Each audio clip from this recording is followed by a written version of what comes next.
Today we will discuss our new topic, Darcy's Law. So let's start our topic. Now, Darcy's Law.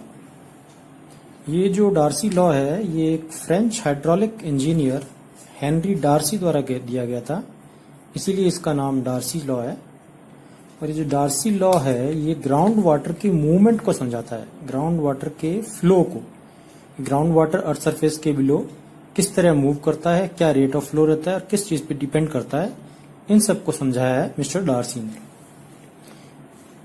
It gives the relation between rate of flow of ground water to hydraulic gradient and the length of the column. ये एक relation बताता है कि अगर हम एक porous medium का column लेते हैं और उसमें से वाटर को फ्लो करवाते हैं तो rate of flow of that water will depend upon hydraulic gradient of that column and length of that column. और वो रिलेशन क्या होगा, वही है हमारा Darcy law. According to this law, rate of flow of groundwater through a column of saturated sand is directly proportional to the difference in the hydraulic head at the end of the column and inversely proportional to the length of the column। मतलब कि अगर एक water का एक saturated sand का हम column लेते हैं और उसमें से ग्राउंड वाटर फ्लो होता है तो उस फ्लो की जो रेट होगी वो डायरेक्टली प्रोपोर्शनल होगी हाइड्रोलिक हेड के डिफरेंस में एट टू एंड्स और इनवर्सली प्रोपोर्शनल होगी लेंथ ऑफ द कॉलम। इस चीज को भी डिटेल में समझते हैं हम। मान लीजिए हमने एक सॉइल का सैंपल लिया, एक कॉलम लिया जिसकी लेंथ थी L।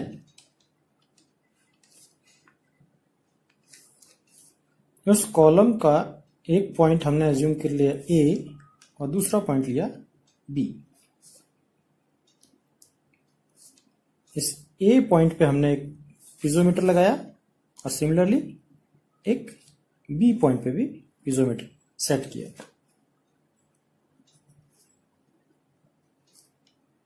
अब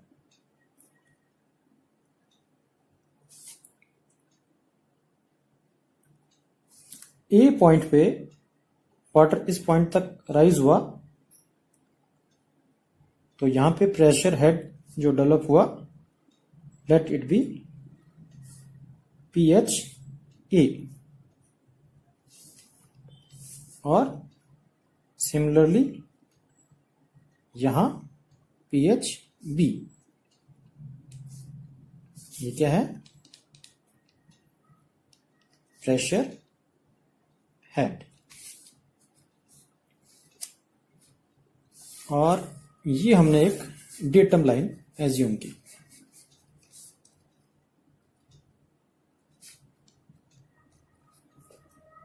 और इस कारण ए पॉइंट पे जो एलिवेशन हेड बना उसको हमने नाम दे दिया ZA और सिमिलरली जो बी पॉइंट का एलिवेशन हेड है उसको नाम दे दिया ZB।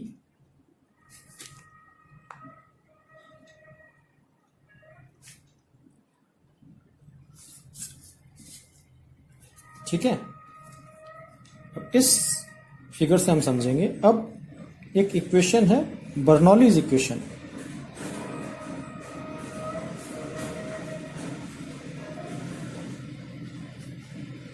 उसके अकॉर्डिंग किसी भी पॉइंट पे जो टोटल हेड है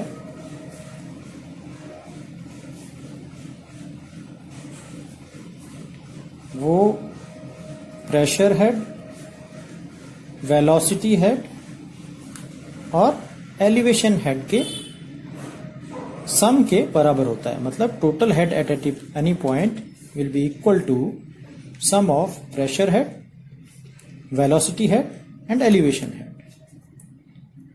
अब ये जो इक्वेशन दी थी बर्नौली ने, ये इक्वेशन उन्होंने पाइप फ्लो के लिए दी थी।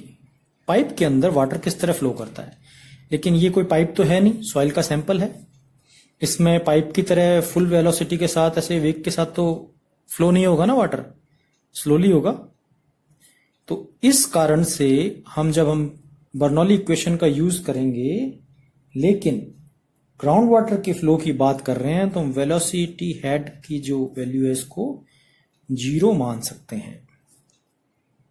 और अगर इसको 0 मान लेंगे तो टोटल हेड एट ए क्या हो जाएगा? Pressure head at A plus elevation head at A. Similarly total head at B will be equal to pressure head at B plus elevation head at B. Total head A और B आ गया दोनों point का, तो इससे हम निकाल सकते हैं हेड लॉस।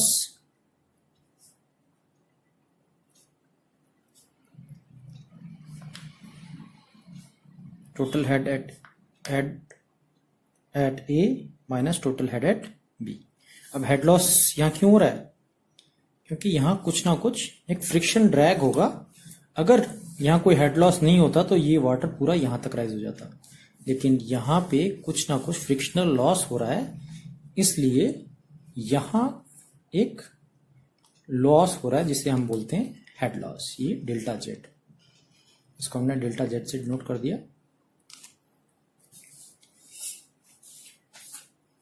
अब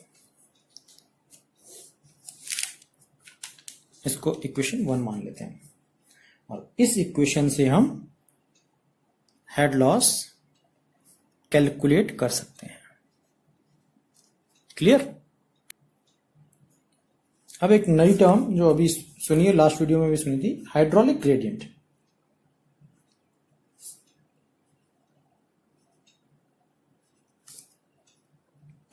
आई से नोट करते हैं। क्या होता है हाइड्रोलिक ग्रेडियंट? हाइड्रोलिक ग्रेडियंट होता है head loss upon length of soil sample,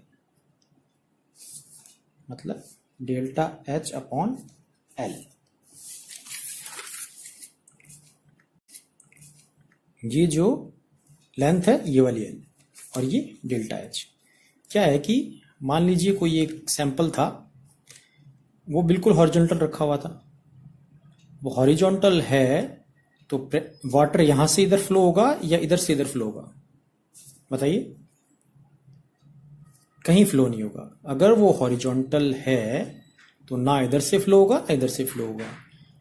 अगर उसमें प्रेशर हेड डिफरेंस है, कुछ उसके हेड में डिफरेंस है, एनर्जी लेवल में डिफरेंस है, तो वाटर हमेशा higher energy level to low energy level flow होगा। तो कितना उसमें चेंजेस आ रहा है जिसके कारण कि वाटर फ्लो हो रहा है, इसी रेशियो को हमने हाइड्रोलिक ग्रेडियंट कहा है। मतलब head loss per unit length, कितना एनर्जी में चेंज हो रहा है यूनिट लेंथ में ट्रेवल करने पर, यूनिट लेंथ आगे बढ़ने पर कितना उसमें हेड लॉस हो रहा है, वही है हाइड्रोलिक ग्रेडियंट। अगर वो बिल्कुल हॉरिजॉन्टल है तो हाइड्रोलिक ग्रेडियंट मतलब हेड लॉस कितना है उसमें, हेड लॉस 0, क्योंकि दोनों सेम एनर्जी लेवल पे हैं तो लॉस काएगा। दोनों अगर सेम लेवल पे हैं तो delta H hydraulic head loss कितना होगा? 0। और डेल्टा एच अगर 0 है तो आई भी 0 होगा, हाइड्रोलिक ग्रेडियंट भी 0 होगा। अगर ये 0 है, 0 ऊपर रहेगा तो हाइड्रोलिक ग्रेडियंट भी 0, और हाइड्रोलिक ग्रेडियंट 0 है तो इसके अंदर से वाटर फ्लो होगा? नहीं होगा। तो डिस्चार्ज वेलोसिटी कितनी होगी? वो भी 0। अब हाइड्रोलिक ग्रेडियंट को मैं थोड़ा सा बढ़ा देता हूं, मतलब थोड़ा सा इसको एक एंगल दे देता हूं, स्लोप दे देता हूं। थोड़ा सा हाइड्रोलिक ग्रेडियंट मैंने बढ़ाया तो थोड़ा सा हेड लॉस बढ़ाया, हाइड्रोलिक ग्रेडियंट बढ़ेगा, बढ़ेगा या नहीं बढ़ेगा? और हाइड्रोलिक ग्रेडियंट बढ़ेगा तो उससे डिस्चार्ज वेलोसिटी भी बढ़ेगी, पानी को जो फ्लो हो रहा है, रेट ऑफ फ्लो हो रहा है, वो भी बढ़ेगा। अब मैंने हाइड्रोलिक ग्रेडियंट को और ज्यादा बढ़ा दिया, हेड लॉस को थोड़ा और बढ़ाया, हेड लॉस बढ़ाया, हाइड्रोलिक ग्रेडियंट भी और ज्यादा बढ़ा। रेट ऑफ फ्लो भी और बढ़ गया। इस तरह जितना मैं हेड लॉस ज्यादा करता रहूंगा उतना ही हाइड्रोलिक ग्रेडियंट बढ़ता रहेगा और उतना ही जो उसकी डिस्चार्ज वेलोसिटी है वो बढ़ती रहेगी। तो इस चीज से क्या निकल के आया कि हाइड्रोलिक हेड लॉस बढ़ाएं या हाइड्रोलिक ग्रेडियंट बढ़ाते हैं तो वेलोसिटी बढ़ रही है। मतलब जो डिस्चार्ज वेलोसिटी है is directly proportional to hydraulic gradient. Clear? अब प्रोपोर्शनलिटी को साइन के हटाने के लिए हम क्या करते हैं, कोई कांस्टेंट लाते हैं। मैथ्स और फिजिक्स के बच्चे तो इजीली समझ रहे होंगे। बायो स्ट्रीम वालों से भी कोई मुश्किल चीज नहीं है कि जब भी किसी प्रोपोर्शनलिटी को हम हटाते हैं तो उसकी जगह कांस्टेंट लाते हैं। तो इसको हम के से डिनोट करते हैं, जहां के क्या है, इसको बोलते हैं हम कोफिशिएंट ऑफ परमिएबिलिटी, या कई जगह इसको बोलते हैं हाइड्रोलिक कंडक्टिविटी, जिसकी यूनिट क्या होती है, मीटर पर सेकेंड या सेंटीमीटर पर सेकेंड, जो भी, मीटर पर डे, कुछ भी। अब क्या है, यहां तक तो क्लियर हो गया। अब जो डिस्चार्ज वेलोसिटी है, डिस्चार्ज वेलोसिटी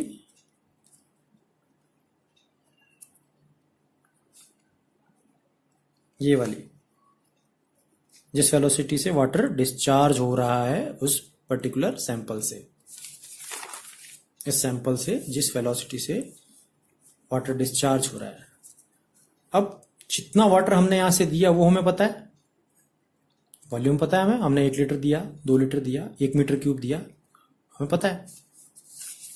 और ये एरिया भी पता है हमको, हम नाप सकते हैं। अब डिस्चार्ज वेलोसिटी v को हम इससे भी ऐसे भी रिप्रेजेंट कर सकते हैं, टोटल वॉल्यूम जो हमने दिया उसको, डिस्चार्ज वॉल्यूम अपॉन 1 सेकेंड में हमने कितना डिस्चार्ज वॉल्यूम, उसमें से कितना डिस्चार्ज किया, और एरिया भी पता है हमें। डिस्चार्ज किया वॉल्यूम मान लीजिए 1 मीटर क्यूब दिया, 2 मीटर क्यूब दिया 1 सेकेंड में, ये हमें पता है। और अगर उसको हम अगर एरिया से डिवाइड कर देते हैं तो एक डिस्चार्ज वेलोसिटी आती है। समझ आई बात? भाई हमें ये पता है कि इसमें से हम 1 सेकेंड के अंदर या 1 मिनट के अंदर हम इतना पानी डाल रहे हैं, 1 मीटर क्यूब पानी हमने 1 सेकेंड में डाला। और ये एरिया हमें पता था 1 मीटर स्क्वायर था, तो उसको अगर हम इससे डिवाइड कर देते हैं हमें तो डिस्चार्ज वेलोसिटी निकल के आ जाती है, जिसको हम इस तरह रिप्रेजेंट कर सकते हैं, v equals to Q upon A. अब इस v की वैल्यू को यहां डाल देते हैं अपन, तो क्या हो जाएगा, q upon A equals to k i, या q इक्वल्स टू के आई ए। ये हमारा डार्सी लॉ यही कहता है कि Q equals to k I A.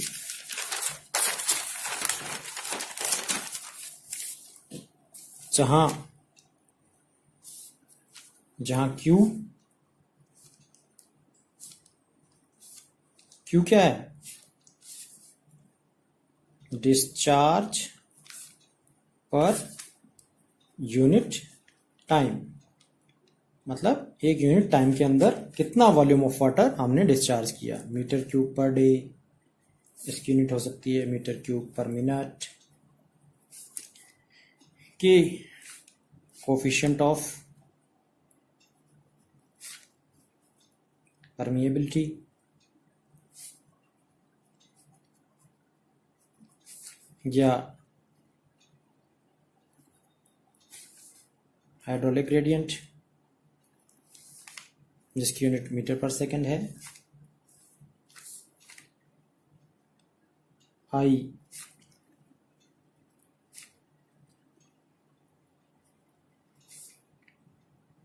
hydraulic gradient, sorry, hydraulic conductivity है